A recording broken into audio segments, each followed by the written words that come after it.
Il est 7h25, votre chronique consommation vie quotidienne, Marie Dupin. Même les plus prévoyants ont attendu le tout dernier moment pour être sûrs qu'ils pourraient partir. Les Français sont finalement partis en vacances ou commencent à partir en vacances pour les zones qui ne sont pas encore en vacances, mais les réservations de dernière minute ont explosé la semaine dernière. Bah oui, alors que les vacances de la zone C ont commencé vendredi, que la zone A l'été déjà, eh bien les Français se sont rués sur les billets de train la semaine dernière. La SNCF a vendu en une semaine 800 000 billets, soit presque autant que sur la même période l'an dernier. Idem du côté des bus, puisque la compagnie Flixbus constate un bond des réservations de 50% depuis début février. A aussi eu énormément de réservations d'appartements.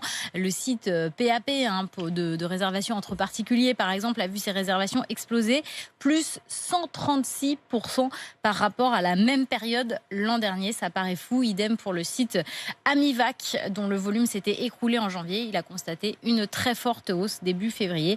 Alors évidemment, on n'est pas sur les mêmes volumes que l'année dernière, mais la situation n'est pas aussi catastrophique que ce qu'on craignait. Voilà, il y a eu toutes les rumeurs de reconfinement et donc les Français ont attendu le tout dernier moment pour réserver. Ils sont partis où, les Français ?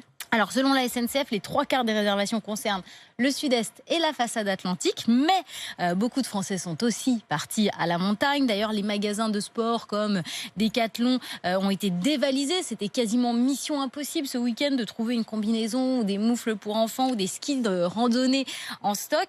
La montagne donc, mais pas forcément dans les Alpes, puisque les vacanciers savent qu'ils ne pourront pas faire de ski, donc pas besoin d'aller trop haut.